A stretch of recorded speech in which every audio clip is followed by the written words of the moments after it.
Colts at Titans on Sunday. Titans still looking for their first win, and we are going to share why we think they can find it in this game. This is the Music City Audible. Let's get to our Colts-Titans preview. We know every divisional game, that's when best football has to be played, both sides of the ball. So we know the stakes of this game, but at the end of the day, we just got to continue to play good football for 4 quarters. We can't, just play for good for 3 quarters. We got to continue to play the whole game. Welcome everyone to another episode of the Music City Audible podcast, presented by Sinkers Beverages, the premier wine, spirits, and beer store in East Nashville, in partnership with 440 Sports. I'm Justin Graver. With me, as always, Justin Melo. Justin, that was Cam Ward talking about the stakes of this game. Divisional games matter more than any other when it comes to the playoff race, when it comes to winning your own division. And apparently the Titans are aware of the stakes of this game. How's it going, my friend? I'm doing well. Excited for Sunday's showdown, divisional showdown at Nissan Stadium. Titans need a win. I think they've lost 5 or 6 in a row at home, dating back to last year. Overall, they've lost like 8 or 9 in a row now. So they really need one. We need one. This fan base needs one. I think everyone's already, I don't want to say losing interest in the season, but we do think that fan support's already waning a little bit. Not a great crowd at the home opener in week 2. So everyone needs to start seeing some progress, I think, and a great way to display that would be to beat the much-hated Colts at home in Week 3. Yeah, it's one of those things where apathy sets in a lot faster when you've been through a season where you end up with the number 1 overall pick. Even with Cam Ward and the excitement that he brings, if he's going to continue throwing for under 200 yards a game and the offense continues to be one of the worst in the league, the fan apathy is really going to set in. But we're going to get into our Titans-Colts preview here. We got our lingering questions that could be answered this weekend. We're going to talk about what we expect and hope to see from Cam Ward in Week 3. We'll run quickly through the injury report, and we'll finish this up with our game plan. If we were the coaching staff for the Titans, what would our game plan be going into this game? And we'll wrap this up, as we always do, with a score prediction for the game. Justin, we're going to start with lingering questions this week. We usually start with Cam Ward here, but I want to take our lingering question conversation into the Cam Ward conversation. So we're going to start with lingering questions, and I have 2. The first one, can the Titans put a strong fourth quarter on tape? Please, can the Titans not be the worst fourth quarter team in the NFL? If you just look at points scored per game, right now the Titans are 31st in the NFL out of 32, averaging 1.5 fourth quarter points per game. That would be the garbage time field goal they kicked against the Rams when they should have just gone for a touchdown there just for the sake of doing it, because the outcome of the game wouldn't have mattered either way. Kicking a field goal doesn't actually bring you closer to coming back in that game.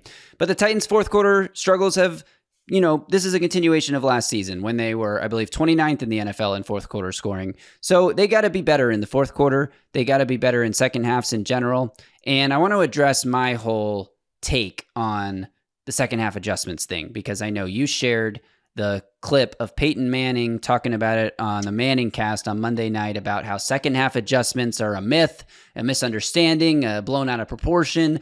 NFL fans don't understand what really happens at halftime, that there's not a lot of time to actually make adjustments. Brian Callahan has spoken about this in, I believe, 2 consecutive press conferences, because it's become a big thing about the halftime adjustments. And before we get into the convo, I'm going to play a clip here from the press conference. Shout out to Paul Kaharski for asking a tremendous question, in my opinion, about second half adjustments. And I have a big point I want to make on this, but let's listen to the clip first.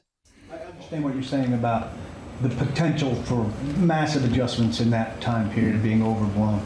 But considering how your second halves have gone, should you not perhaps be looking to expand what you do during that time? Yeah, we're always looking to try to improve that process and whatever we think we need to do from a communication standpoint, from a presentation standpoint to the players. Clearly we got to perform better in the second half, and particularly in the fourth quarter. And, we look at all that stuff. If we can better maximize our time, better present the information in the moment, those are all things that we look at. And we've done that a couple different ways and looked at some things that maybe can help us. And so, yes, the answer ultimately is yes, we do look at that. Look, I'll own it and say I've never been in an NFL locker room at halftime. I don't know what happens during halftimes or halftime adjustments if they're overblown, like Peyton Manning and Brian Callahan, who have worked together in the past, both said that they are overblown halftime adjustments. I agree with Paul here, though. If, like every other team in the league, can make their team look a little better in the second half than they were in the first half. Why can't Brian Callahan's Titans? Maybe halftime adjustments are overblown, but you still need to be getting better as the game goes along, as you're seeing what the other team is throwing at you and making adjustments to it. And Brian Callahan has spoken about how that adjustment process is something that happens between every drive. They're always looking at that throughout the whole game and making constant adjustments. Then why aren't we seeing any improvement in the second half from this team in a single game that they've played under Brian Callahan? So yeah, second half adjustments, like halftime itself, maybe a little overblown. But I agree with Paul here. Like, if you've been so bad in the second half, you're not doing something right. You're doing something wrong, and you need to change it. And I like that Brian Callahan said we're always looking at ways to change it, but that also sounds like a lip service coach speak answer, and I'm not sure if I actually buy that they're looking into other ways to maximize that time. Just a fun one to strengthen the argument. I'm the one who shared the Peyton Manning clip on Twitter the other day. 4 million people have watched it. It was insane. This is a topic everywhere. Vic Fangio, one of the most well-respected defensive coordinators in the NFL, got asked a question the other day about halftime adjustments. This was his answer. Overblown. Halftime is 12 minutes long. Takes me a few minutes to even get to the locker room and get back up. I'm barely in there. I'm making adjustments all throughout the game. It's in between series is when you have to be doing it. You got to do it from a play calling standpoint. It's constant. It's not a halftime thing. Essentially what Brian Callahan said, I think the first time he was asked about it. But look, we're not trying. I've been the one who's been kind of blowing the horn on Twitter about, because specifically halftime adjustments has been the phrase that Titans Twitter has been using a lot lately. So I kind of been blowing that up purposely, but I'm with you. Like they got to be better. There's no doubt about it. And the head coach is the one who's accountable for them not being better in the second half. So they've got to figure that out. Jeffrey Simmons spoke about this. I thought he gave a great answer in the locker room after Wednesday's practice. He said, we have played 6 good quarters so far. We've got to figure out a way to finish in the fourth. That's been a constant recurring issue for them dating back to last season. So yes, the halftime adjustment is overblown, but they have not been good in the second half. That's an understatement. They've got to figure out a way to do that. And ultimately that responsibility falls at Brian Callahan's feet. Like, games are not won and lost in the first half. I mean, maybe an occasional game you can build such a big lead that the second half becomes irrelevant. They but lost most the games, Commanders game last year in the first quarter. yes, some games you can lose in the first half. But for the majority of games, these games are won and lost in the fourth quarter. We're seeing more one-score games than ever before in NFL history in this era of football. So you just have to play your best football in the fourth quarter, and the Titans have never done that. And against the Colts, it's very important. The Colts have played 2 very different games. They played a game where they had the lead essentially the whole time, and they played a more back and forth game against Denver where they had to come back in the fourth quarter to get that win. And they won both of those games. So they've won playing with a lead in the fourth quarter, and they've won playing from behind in the fourth quarter. The Titans are going to have a good fourth quarter to overcome. The Colts are a well-coached, well-disciplined team. They may not be the most talented team, but they're going to play well. They're coached well, and they're going to play well. So you have to be on your P's and Q's if you're the Titans in this game. We'll see if they can do it. This isn't necessarily one that we're going to have a definitive answer to. The question being, can the Titans put a strong fourth quarter on tape? Like, they have 15 more games to try to put a strong fourth quarter on tape. But we'd like to see it here in this important divisional matchup. Last game at home before you go on a road trip, a multi-game road trip. So let's see some good football in the fourth quarter. My second lingering question, Justin, I'm going to toss this one to you to really speak on, but this question I think is very important to where this team is at and where they're going to go for the rest of this season. Is the Titans' offensive line actually still bad? Like, did they not really improve despite all the changes they made up front this offseason? Or have they just had 2 of the toughest matchups they could possibly have to open the season? We will find out a lot about the answer to this question on Sunday. Yeah, this is a topic I'm really passionate about right now because, look, we all had high-ish expectations for the offensive line going into this season. Fast forward through 2 games, and they've given up the most sacks in the NFL, 11 in 2 games. No one's even given up 10 yet, so no one else. So they've given up 11 sacks. It's the most in the league. The sky's falling. Bill Callahan should be fired. We're seeing every take thrown out there. And I get it, but I feel really strongly that this unit is going to get significantly better as the year goes on. There's a couple reasons I feel that way. Leave it to me to be, I'm usually not the more positive one, but I'm feeling really positive about this topic compared to the rest of Titans Twitter for a couple of reasons. Number one, we know offensive lines notoriously take some time to gel, right? Yeah. They get better as they go. For the Titans, they've got, there's other issues, but they've got a new left tackle. They've got a new right guard. J.C. Latham is playing a different position than he played last year. There are some reasons to grasp onto that say, they're going to take some time to get this moving in the right direction. Lloyd Cushenberry coming back from injury is a guy that's going to be regaining strength and knocking off rust every week. Yeah, there's lots of reasons to believe that they are at their worst still right now, which is where they should be. I was going to get there. There are other challenges for sure, like Lloyd Cushenberry coming back. J.C. Latham didn't play in the second game. Kevin Zeitler left that game. I don't know how long he was out for, but he left it with an injury. They had to replace him with a backup guard who was playing next to a backup right tackle. So, and then the opponents, right? The Broncos, who I still think for my money might be the best pass rushing team in the NFL this year. And I think the Rams are going to be a top 10 one, maybe even a little better than that. They weren't top 10 last year, but I love what they have up front. I mean, talk about hitting on your draft picks. Jared Verse, Byron Young, Kobe Turner, Braden Fisk, 4 for 4 Les Snead went on those picks after losing Aaron Donald. Like, how do you kind of try to survive losing a Hall of Famer? You go 4 for 4 on drafting defensive linemen, and you rebuild a stronger collective unit. That's what they've done there in LA. So there are a lot of reasons to think that this Titans O-line is going to get better here as it goes on. I also want to talk about the quality of sacks that they've given up a little. Now, I'm not making excuses. They've given up 11 sacks. They gave them up, right? Like, you can't do that. But when I start diving deeper and I look into some of the ones that they have given up, Oli Udoh comes in for J.C. Latham in week 1 and almost immediately gives up a sack. That's a backup right tackle giving up a sack.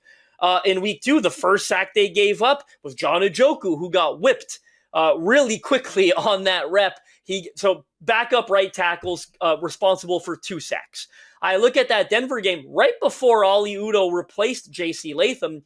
J.C. Latham gives up a sack. Shout out Mike Herndon, because he did a good job covering this on his week 1 breakdown of the Titans-Broncos game. Like, J.C. Latham hurts his hip. You could pinpoint the second he re-aggravates the hip injury.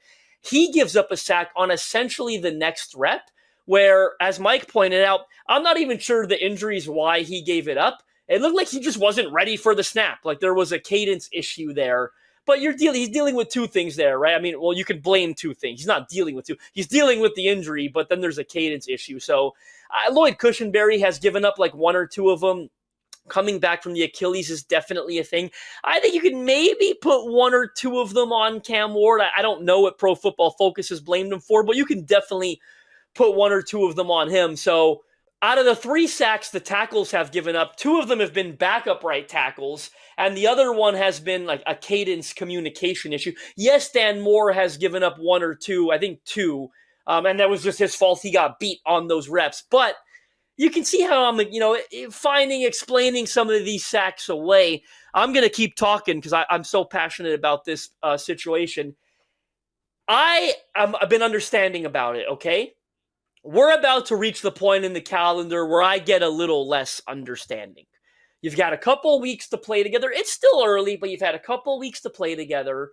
On top of it, you are playing this Sunday an Indianapolis Colts pass rush that ranks 32nd, dead last in the NFL in pass rush win rate. And that, by the way, is according to ESPN's analytics, which I don't know about you. I think there are some other metrics too, but I got it from ESPN analytics. I put more stock into their analytics than I do Pro Football Focus's. I'm just going to put that out there. 32nd in pass rush win rate, 19% through 2 weeks. They've won 19% of their pass rushing reps. You want to put it in context? The Titans, who are terrible at rushing the passer, are 33%. They're almost double better than what the Colts are. They're 23rd, I think, according to that ESPN metric. Now, I don't agree with that. I think Titans are probably worse than that. And also, look, early season, small sample sizes, like Famiola Dejo's had a couple of uncovered pressures. I'm sure that kind of boosts the Titans' pass rush win rate. But guess what? That doesn't excuse not winning, right? Like, you can make some excuses for a couple of wins. You can't really make excuses for not winning. And the Colts are not winning. They've got 3 sacks on the year. All 3 of them occurred in week 1 against a weak Miami Dolphins offensive line. Now, the Titans have a weak offensive line too, maybe, right? So there's a possibility that happens too. But 3 sacks, all of them came in week 1. I'm taking it a step further. 2 of those sacks were by defensive backs, on blitzes. They're not winning, right? They're not winning up front. And the other sack, by the way, was by a rotational pass rusher in Samson Ebukam. So it's like they're not winning up front. Lou Anarumo, their defensive coordinator, knows it. That's why 2 of those sacks came from defensive backs. They didn't sack Bo Nix in week 2. Even the Titans sacked Bo Nix in week 1 once. It was a strip sack, but they did it, right? Like, this pass rush is pretty bad in Indianapolis. They've got a second-year sophomore in Layatu Latu, I believe it's pronounced, who had 4 sacks as a rookie. You know, the jury's very much out on him. They got a rookie who they're not really, damn these names. They've got a rookie they're not really playing in JT Tuamalalu, who came from Ohio State. Who's the other starting edge? It escapes me now because it's not Samson Ebukam and it's not Kwity Paye. Yes, it's Kwity Paye, who's their best pass rusher, right? Like, he's like an 8-sack guy a year. He's had a couple of years. He hasn't had a sack this year. Not that I believe. I know he hasn't, because it was Nick Cross, Kenny Moore, and Samson Ebukam who had the 3 sacks in the Miami game. I like Kwity Paye, but he's not Nick Bonito. I don't think he's Jared Verse either in L.A., who's still young but has looked better. I don't even know that he's Byron Young in L.A., who I think is pretty good as well. So the excuses are starting to run out for me. If Cam Ward is sacked 4+ times in this game, I think I'll have officially reached the point of disappointment. 3 sacks is where I set the number where it's like somewhat acceptable for me, but I'd like to see it at 2 or fewer. Now, maybe Lou Anarumo dials up a couple defensive back blitzes and they get 2 sacks out of that like they got in week 1, and then that leaves the margin for error a lot smaller, right, for the offensive line, because then if they give up 1 or 2 to the deal, like, oh, they gave up 4 sacks, that's unacceptable. I don't know, but for me, I got to start seeing come together. I feel better, I think, about anyone else on Titans Twitter about the direction of this O-line. If I end up with egg on my face, so be it. I think there's a lot of reason to explain away some of the early struggles. Now, the one caveat, and I know we're going to talk about the injury report later, but the one caveat to me is that J.C. Latham is still dealing with the hip injury, might not play in this game. In fact, if I was a betting man, to be honest with you, I do think he's going to miss this game. I think they're going to continue to be safe with this injury, especially because it was a re-aggravation.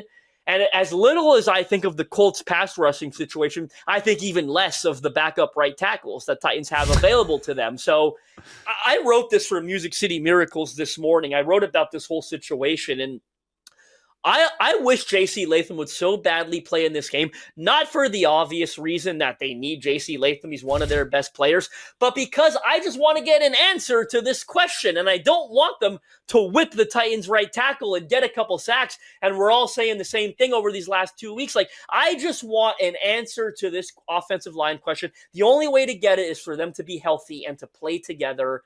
Unfortunately, I think Kevin Zeitler will play in this game. It seemed to be a pretty minor issue that he's dealing with.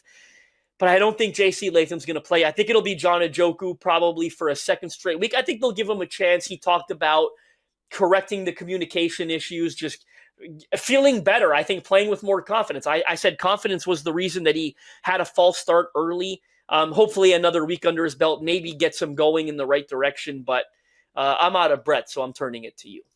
Yes, thank you for coming to Melo's TED Talk, everybody. No, you made a great case there. I have some more numbers I'll throw out there just to continue to bolster your point. These are more pass rushing stats that the Colts are and rank where they rank.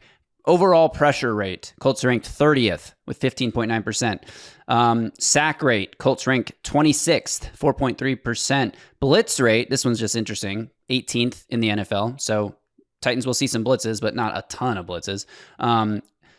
Non-blitz pressure rate. This is the amount of pressure they get when they just rush 4. 32nd, 15.7%, right in line with their pass rush win rate. And one other stat that's just an interesting one to look at. I think PFF put this out, or somebody put this out. Forgive me for not knowing who it was. The top 4 quarterbacks in terms of the lowest pressure rate they've faced this season. Numbers 3 and 4 on this list are Bo Nix and Tua Tagovailoa, the Colts' first 2 opponents. Bo Nix obviously also played the Titans, who have an anemic pass rush, so no surprise that he's near the top of that list. Tua played the Patriots and was under a bit of pressure in that game. I watched that game for Heed the Call, so I covered it closely. Which means that the Colts were not getting too much pressure. I mean, obviously they sacked him 3 times, but as you mentioned, 2 of those were defensive backs on a blitz. So they're not necessarily winning up front, and the quarterbacks that they've played are in the top 4 in the NFL in lowest pressure rate faced. Hopefully Cam Ward faces a lower pressure rate in this game. And this is going to dovetail right into our next talking point here, which is on Cam Ward. But just to put a bow on that really quickly, yeah, the Titans offensive line needs to hold up better in this game. They need to show that they're not among the worst units in the league because they're not playing a very talented group of pass rushers. And they played 2 really talented groups. Now you get a much easier matchup. Let's see them look a lot better in this easier matchup. They've been trialed for this game by playing harder competition. So let's see if they can actually come through. And that will take us to, our Cam Ward hopes and expectations for week 3. And I have a big theory, Justin. This is a theory that I'm going to espouse here now on this program. I think this is the week we see the Titans offense really open up. Like really open up. And I am basing this on reading into quotes from a press conference, which is always a dangerous game. But let's just hear Cam Ward talk about how the offense has been evolving and how he is continuing to further understand everything that's happening in this offense. Here's Cam Ward from Wednesday. He's allowing me to, every game, just get more free and more free. He's opening up for me. He's making me see it from not only my point of view, but the whole perspective point of view, especially the play caller's point of view, his point of view. They also just continue to, put the ball in space, let my guys make plays. So that's a fairly generic answer that also provides a little bit of insight about Cam Ward continuing to understand the offense and what the goal of each play call is from Brian Callahan's perspective. But he also dropped in there, continuing to open it up for me. Look, they're going to be continuing to pile more and more on Cam Ward's plate as the season progresses. Obviously, they want to see what he can handle, especially against really tough defenses in those first 2 weeks. And now that they've seen what he can handle, I believe, and this is not based again on anything real, but I believe that this is where you start to see them let him pass the ball a little bit more. I believe the Titans are at almost 5% under the pass rate over expected, which means they're one of the most run-heavy teams through the first 2 weeks. And we've heard Brian Callahan speak about why. They are trying to avoid drop-back passing situations against these 2 really talented fronts that they just faced. Now they're going up against arguably the least talented front in the NFL, at least through 2 weeks, the worst performing pass rush unit in the NFL in terms of win rate and that kind of thing. So this would be the week. If I'm Brian Callahan, I'm 0-2. My offense has been among the worst in the NFL. I've played 2 really tough defenses. Now I get to go against a pass rushing unit that hasn't been nearly as productive as those teams. This is where I would start to open things up. And you heard Cam Ward say, start to open it up. Like, I believe they've been tinkering in the meeting rooms this week, game planning for this matchup, and saying, this is the week that we let it unleash. And I'm going to play another clip for you that adds to my point and to my theory about Brian Callahan continuing to gain trust, not only in Cam Ward, but in the weapons at Cam Ward's disposal, which are obviously huge and key elements of the passing game. You have to be able to trust the receivers if you're going to throw the ball a lot. Here is great question in this one by Teron Davenport. Brian Callahan on Cam Ward's green light to adjust play calls at the line of scrimmage if he sees a coverage he likes, to check to, a one-on-one deep ball down the field, and also just the trust that he now has in Alec Iamaner. Here is Brian Callahan. How much of a green light does Cam have to look at him and check to that and then take that shot? Yeah, all the time. Anytime he gets to look for it, we're good to go, and that's good. I think having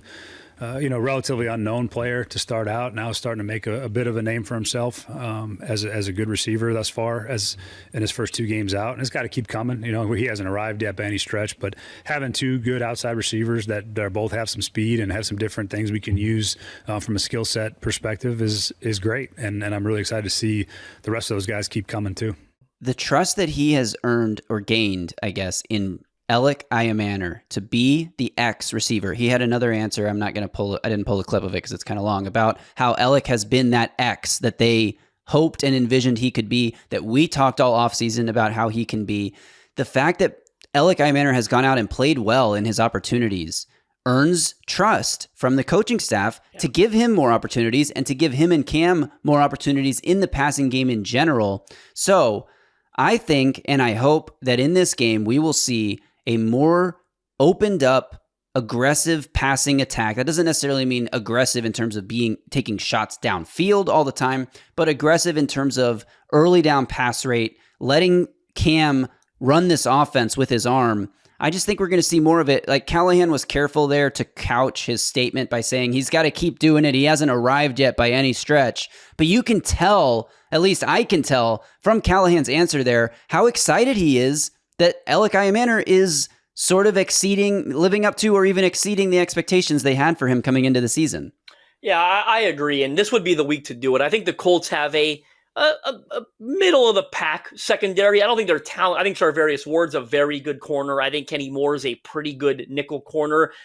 I don't have a lot of faith in Xavier Howard at this point in his career. I was shocked that they went out and signed like a 32-year-old corner and cut a couple of young guys, right? Like Juju Brents, and one of them ended up in Tennessee, right? Samuel Womack. But I think this is the week to do it. He's earned your trust. And look, it's not just Brian Callahan. All around the league, coaches tend to take some time to trust their rookies, not just Cam Ward, but Alec Iamaner. I just wrote a piece about the Houston Texans, maybe neither here nor there, but did you know they were playing Justin Watson, that useless receiver from the Chiefs, ahead of their 33rd overall pick, Jaden Higgins and Jalen Noel? Like, this is and the NFL. Xavier Hutchinson, who is just like a blocking receiver as well. Like, they have been not trusting their receivers at all, and I think it's really hurting their offense. This is the NFL. Like, all coaches are kind of in agreement on this. J.K. Dobbins has out-touched the heck out of R.J. Harvey in Denver. So it's like they take some time to kind of take the training wheels off. I hope this is the week that they do it. I think there's a great opportunity. The one caveat for me here is that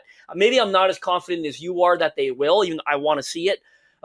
Colts are 25th in run-stop win rate in the NFL right now as well, according to ESPN metrics. So wouldn't be shocked if they try to get Tony Pollard involved a lot early and often. And Pollard's run okay, I think, through 2 weeks. I think there's a little room to get better, but we know how important he is to this offense. So are they ready to go all the way pass heavy? I don't know. But certainly I'd love to see it. And I think there are some matchups and opportunities that they could exploit in this one. I believe the Titans' longest rush this season is 10 yards. So they need to make some plays in the run game, big plays, and they need to do it in the passing game too. And I agree with your point. Like, one, I think, point of emphasis that the Titans will have in this game is staying out of 3rd and long. Like we talked about with Zach Kiefer yesterday, they're averaging like 3rd and 9 point something on 3rd downs this year. And one way to stay out of 3rd and long is to be successful in your early down runs. Now, if you're going to call early down runs and you're unsuccessful, you're asking to be in 3rd and long. So maybe they call some more early down passes that are short, quick passes that sort of function as an extension of the run game to get them in better down and distance situations. But I think this is the week that the Titans offense sort of explodes. I don't want to say explodes because it's not like I see them scoring 40 points, but can we get over 20 maybe? I think this is the week that, they put between 25 and 30 points on the board, and whether or not they win or lose this game is going to come down to how the defense can stop Daniel Jones's Colts attack that has not punted yet this year. That's sort of where I'm at with my Cam Ward hopes and expectations. I hope he completes more than 60% of his passes. That would be nice. I hope he throws for more than 200 yards. That'd be nice. I'd love to see him throw more than one touchdown pass, but I'll take one at this point. And Cam Ward even mentioned, they asked him about the game ball in that press conference yesterday, and he mentioned he's trying to get a second one for Alec this week. So I don't know, touchdown parlays or whatever, touchdown scorer bets. Like, Cam's looking to get Alec another touchdown because he wants him to be able to keep a touchdown ball because Cam kept the first ball. Naturally. But that's where I'm at with my Cam Ward expectations this week. Some depressing facts as well that some of you may or may not know. The first one you probably do know. Titans are 32nd in passing right now, right? Passing yards per game. They are dead last. That does not reflect Cam Ward's skill level, and does not reflect how Cam Ward has played in my opinion, through 2 games. So we need to see that improve. One of the best or only ways to do that is to increase the passing game volume. Here's another one that's very depressing that you might not be aware of. Titans are the only offense in the NFL this year that don't have a 30-yard play. A passing play, a run play. They're the only offense in the NFL that has not generated a 30-yard play. They got a 29-yard one. It was like their first play of the season when Cam Ward flipped that ball to Tony Pollard coming out of the backfield. I barely count that one. It was some off-script magic. I'd like to see them just hit a traditional passing play, a traditional run play for 30-plus yards. This would be the week to do it, please. Yeah, here's a stat that's pretty depressing. The Titans and Cam Ward are currently averaging 4.7 yards per pass attempt. Last year, the lowest yards per attempt team in the NFL was 5.9. The Titans are at 4.7. This is going to improve. It can't stay this bad. It's like outlier, historically bad through 2 games. So I'm definitely expecting Cam Ward and the offense to look like a competent NFL professional offense this week that puts points on the board, that gets into the red zone, that converts when they get there. Like, again, this game's going to come down to, can the Titans stop the Colts? Because I really do believe in my heart of hearts that the offense is going to be able to score points this week. Justin, let's quickly run through the injury report. Then we still got to get to our game plan. We're already 30 minutes into this episode. J.C. Latham did not practice on Wednesday. We talked about this already. Callahan didn't sound particularly optimistic about him being able to return this week, but we'll see. Definitely monitor the injury report when it comes out later today. By the time this podcast is out, the Thursday injury report will be out, so go check that, and then we'll look at it again, obviously, on Friday. T'Vondre Sweat returned to a limited participation in practice on Wednesday, and Callahan, I would say, did sound kind of optimistic that he'd be able to return this week. T'Vondre Sweat himself said, if it's up to me, I'm playing. So we'll keep an eye on his status on the injury report. L'Jarius Sneed didn't practice on Wednesday with a back injury, not a knee injury, not a quad injury, a back injury this time. But I don't think we have any reason right now to believe that he won't be ready to go on Sunday. But again, keep an eye on the injury report as it comes out. And then on the Colts side, we got did not participate from Josh Downs and Tyler Warren, 2 pretty big pieces of their offense, especially Tyler Warren's been like their go-to receiver so far this year. I haven't heard anything about them being in danger of missing the game, but again, just something to keep an eye on as the injury reports come out Thursday and Friday. Yeah, no doubt about it. I think the Titans will get T'Vondre Sweat back for this one. That'll be big because Jonathan Taylor's leading the league in rushing, and they're going to need all the help they can get to slow him down. Also, monitor Kevin Winston Jr. Got in another limited session. Maybe he makes his debut on Sunday. Again, all hands on deck on defense against this explosive Colts offense, best offense in the NFL that hasn't punted yet. Daniel Jones, 5 touchdowns. I don't think he's turned over the ball yet. 2 passing, 3 rushing, I think. So getting it done with his arm and legs. So all hands on deck. I'd love to see Kevin Winston make his debut on Sunday. Yeah, me too. Wouldn't that be great? Put him out there on Tyler Warren, rookie on rookie, and see what can happen. Penn State on Penn State, no? Right. Wow. Know each other very well. That part. Yeah. All right, let's get into our game plan here, Justin. But first, a very quick reminder that this channel is brought to you by Sinkers Beverages, the premier wine, spirits, and beer store in East Nashville. If you go to sinkersbeverages.com or check the link in this podcast description, you can join the exclusive but free to join members club for Sinkers called the In Crowd. And In Crowd members get access to allocated wines and spirits, exclusive events, early access to barrel releases, and more. Again, it's completely free to join. Check out sinkersbeverages.com. They're also available on Uber Eats, so you don't even have to go to the store. If you need a drink or drinks, check it out. Search it up on your Uber Eats app, Sinkers Beverages. Justin, the game plan for this one. Look, the Colts have not turned the ball over this year. They've taken it away 4 times. So protect the ball is always number 1 on the game plan list of how to win a game. And when I look at this Titans offense against the Colts defense, some really interesting stuff going on here. Lou Anarumo, we know, is the new Colts defensive coordinator. Spent 5 years on a staff with Brian Callahan in Cincinnati. These guys know each other very, very well. Callahan talked about, his knowledge of what Lou Anarumo wants to do and likes to do. Lots of post-snap coverages that change from pre-snap to post-snap. Going to be a lot of different pressure looks, bringing pressure from everywhere, bluffing pressure from one side, bringing it from the other side, delayed blitzes from the secondary. We mentioned 2 of their 3 sacks have come from defensive backs this year. This is going to be a lot on Cam Ward's plate, reading, pre-snap, and then post-snap diagnosis. Again, the picture is going to change a lot for Cam Ward. So he's got to be detailed and understanding of what he's looking at, and he's got to confirm what he's seeing post-snap and still get through his reads quickly. I'm not saying it's not going to be a challenge. Like, it is going to be a challenge to go up against this defensive coordinator. However, I do have some confidence that Brian Callahan knows him so well that he might be able to put a game plan together to take advantage of some of Anarumo's tendencies. Now, Callahan also said Anarumo is going to pull something out that he hasn't run in 12 weeks or he hasn't run in 2 years. He has a deep bag, Callahan said, and that is all very true. I will also say Cam Ward's worst day of training camp was that day it was the third down day where they brought a million different blitz pressure looks at him. Well, I mean, hopefully that kind of day in training camp you do, because you know that games like this are going to pop up during the season, and that hopefully that'll make him ready for this kind of a challenge. Got to stay out of 3rd and long, though, right? Like, I think that day was designed to be as difficult as possible because it was not only was it a 3rd down blitz day, it was 3rd and long. So you got to stay out of it, like we said earlier, right? And you do that through maybe staying ahead of the sticks, good early down runs, and also, passing it efficiently on 1st and 2nd down, because they haven't done enough of that, obviously. And I will say, last year the Titans played the Bengals. Week 15, Titans put up 27 points. It was one of their highest scoring performances of the season. So that's Lou Anarumo defense.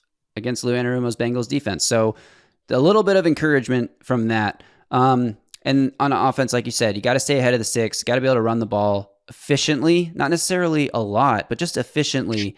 And Cam Ward's got to be able to get the ball out of his hands quickly when the blitzes do come. Can't sit there holding the ball in the pocket. Got to get off that first read and find the hot route or whatever it may be, whatever the answer is. He's got to know it.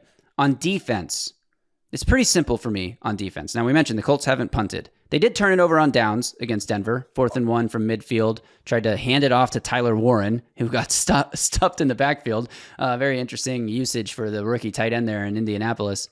You got to stay disciplined. You got to stay gap disciplined. You got to stay sound in your assignments. If everyone, the team has talked about this a lot this week, if everyone continues to do their job, like I think we saw a play that ended up in a big run for Los Angeles last week where it might have been Cedric Gray, I think, shot the wrong gap because Kyron Williams pressed the A gap on the left side and then at the last second switched it to the other A gap on the right side of the line and fooled Cedric Gray by pressing that one gap, draws the linebacker in, and then bounces it to the other gap. Cedric Gray's got to be in his gap. He can't be freelancing because he thinks the running back, because he's trying to go make a play. Let the plays come to you by being where you're supposed to be. So they need to stay disciplined in the run game. Stop the run and force the Colts into some 3rd and long situations.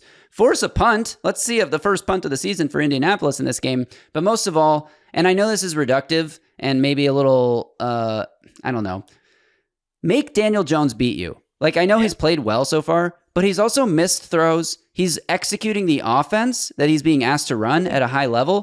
But he's not going. He's a game Yes, manager. he's game managing at the highest level. He's not going out and winning these games for Indianapolis. He's allowing the game to come to him. Make him be the one to beat you. And if he does, tip your cap. Yeah. Good game, Daniel Jones. But try, if Daniel Jones has to beat you, that's the best position you can put your team in for success. It means you're doing a lot of good things on offense, because remember, that also means you're not letting Jonathan Taylor beat you on the ground. And that Jonathan Taylor helped beat the Broncos, right? He had 100 total yards of offense, or whatever the hell he had, something outrageous. So Jonathan Taylor beat the Broncos, and a late, penalty, obviously. But, Daniel Jones is just taking what the defense gives him. Don't give him easy answers. What he's doing best right now, Zach Kiefer said this on yesterday's episode, he's hitting the layups. Right? If you take away some of those layups or you limit them, you put them in a ton of 3rd down situations, you have them beat you with your arm, 3rd and 8, 3rd and 9, where those answers aren't so easy. I feel good about your opportunity to get stops. The Colts are 26th in the NFL in red zone conversion rate, 41.6%. That's not very good. They're not converting a lot of red zone opportunities right now. They haven't punted yet, but they have been stopped, right? They're not scoring touchdowns on every single drive. They are able to be stopped. It's sort of a fluke of field position why they haven't actually punted yet this season. It's not because the offense is unstoppable. But last thing I'll say in the game plans thing here, Justin, a hidden advantage I think the Titans have in this game, something that they've sort of started to have over the last couple of weeks, special teams, the hidden yards. The Titans have the 2nd average best starting field position in the NFL. They haven't done a lot with it. I also noticed watching Colts-Broncos that the way the Colts kick off, they allow the potential for returns in the kickoff game I'm not talking about punting right now. Like they are kicking it short to the landing zone. They're doing a poor job of covering these kicks. The Broncos were consistently bringing the ball out past the 30-yard line. We've seen Chimere Dike be dangerous with these opportunities. It wouldn't surprise me if he has a big one in this game that sets the Titans up in scoring territory. I'm kind of looking for something like that to happen in this one. I think the Titans do have a special teams advantage, and that's not part of the game plan, but that's something they can take advantage of in this game, and they're going to need to capitalize on having good field position. Again, they haven't done that this year, so let's see them again against a team that's not quite as high caliber as the Rams and the Broncos, even though the Broncos did lose to the Colts. Let's see them do a little better in that department, taking advantage of opportunities. I mean, Chimere Dike has been so freaking good in the return game. I think he's like top 5 in both top 10 for sure in both kick return and punt return yards. And he'd be number 1 in punt return yards, I believe, if that penalty hadn't been, erased, like a 57-yard touchdown, I think it was. So, Chimere Dike has been a difference maker. Obviously, the offense has to capitalize on those opportunities. And I wonder if we see more opportunities for Dike on offense this week. I think you wrote a story about this for Titan Size that they need playmakers. They need guys that can turn a 10-yard catch into a 50-yard gain. And the guy who's doing that in the return game should be able to translate that to some elements of your offense too. Yeah, no, and Tyler Lockett, I don't want to get this. Tyler Lockett's given them absolutely nothing. I mean, I had low expectations. You ever seen that meme? We had low expectations for you, but holy, 2 catches for 9 yards in 2 games for Tyler Lockett. Maybe he shocks us and goes out and has a bigger game this week, but I'd be pretty close to giving DK a lot of those snaps in the slot, because remember, he spent a lot of reps in training camp as that big slot. And for me, the explosive, the playmaking ability, he's still got to rein it in. Remember week 1, Cam Ward kind of yelled at him for, I believe, running a route not at enough depth. Sometimes we want these rookies to get on the field and we don't realize, learning, acclimating, maybe that's why they haven't fully trusted him. But I hope and imagine that he's getting there. And as he does, I want them to expand his usage at receiver. And a play like that is something that you fail to do it. You fail to convert that in week 1, just like Cam Ward and Elikai Manor failed to convert a back shoulder attempt in week 1. Brian Callahan talked about this on Wednesday too. And then they go out and they execute the back shoulder play and it succeeds. They saw what didn't work. They went and repped it in practice. They fixed the issue and then they had success with it in their next game. Maybe Cam Ward and Chimere Dike are in a similar situation where Dike doesn't break that route off at the right point and Cam Ward and him talk about it. And the next time they have an opportunity to run it, maybe they can convert that one for more successful play. All right, Justin, let's get to our predictions and wrap this thing up. Final thoughts, final predictions here. I have a personal thing where I'm not going to be predicting a Titans win until they win. Like I can't predict it until I see it happen at least once. So I am going to predict the Colts still end up winning this game, but I think it's a shootout. I think it's a barn burner. I'm going 35-31. Colts win. Titans defense simply can't do enough to get them the stops they need, but the offense at least shows up in this game. That's my prediction. I will also say I wouldn't be surprised if the Titans win this game. I think this is a winnable, that's what I'm trying to say. I think this is a winnable game. This is a very winnable game. The Colts have played well through 2 weeks. Small sample size, though. They've won 2 games. They should be 1-1. Let's be real. They should be 1-1. The Broncos should have won that game. They didn't. They are 2-0. Credit to them. Good for them. I think this is a very winnable game. However, I still don't think Brian Callahan's a good head coach, and I don't think the Titans are a good team. So as winnable of a game as this is, I am predicting the Colts will win. I can't believe I'm doing this. I'm not just doing it to go against you. I'm not just doing it for the... You're not going to do it. You're not going to do it. I'm going with a Titans win. I am. I think the Colts... I think, they are... I have some simple rules that I follow that sound very stupid sometimes, but they are not good enough to go 3-0. They are not a 3-0 football team. That's not the only reason. They are coming off an emotional win, okay? A lot of times when that happens, you are due for a letdown. Certainly, they're riding high a little bit. Titans could be a bit of a trap game situation. I like what you said about opening up the playbook as they start to hand the keys over to Cam Ward. I think the offense is going to look more explosive. I think the offensive line is going to play better, protect them well. I think Tony Pollard will have a bit of success on the ground, just enough to open things up in the passing game. I'm going with the Titans win. I am. If they don't win it, I'm going to join you. I will not predict another Titans win until I'm dead serious, until they win a game. Because fool me once, fool me twice, can't get fooled again. I think the Titans win this game. I'm going Titans 27, Colts 20. 7-point Titans win. Most points they've scored this year. They get close to the 30-point mark. The Colts punt on the first offensive series of the game. Daniel Jones turns over the ball, I think, for the first time this season. I don't think he's turned it over. I'm feeling good about it. I'm telling you, I think the Titans are going to win this game. If I look like an idiot, call me out on it on the Sunday live stream, because, again, we will be live as soon as this game ends. I'll either have egg on my face or I'll have a beer in my hand. I'm going to have a beer in my hand either way, but one or the other is definitely going to happen. Titans win 27-20. All right, there you go. Prediction from you, prediction from me. First time we've been on opposite sides this season, Justin. So finally, I'm just going to count us as even so far since we both were wrong. I loved the discourse in the comments. A lot of people took my side. A lot of people took your side. I'm going all the way back to the Broncos game now. Rams game, we both predicted the Titans win. We were both looked stupid for that. I'm not even going to get into what our scores were. We were both wrong. We're both 0-2. Neither of us have a lead in this competition, this sort of lighthearted competition that we have here. But now that we're on opposite sides, somebody's going to be right and somebody's going to be wrong. And I'm excited to see who it is. That'll do it for this one. As Justin said, we will be back on Sunday for the live stream recap, MCA Live. So tune in as soon as the game is over, but sometime between 3 and 3:15 Central-ish, unless the game goes to overtime, probably. Hop on the YouTube channel. If you subscribe to the channel and turn on channel notifications, you will get an alert when we go live. Remember to like the video, drop your thoughts in a comment below. Shout out to Sinkers Beverages again. And until Sunday, y'all stay safe out there and tighten up.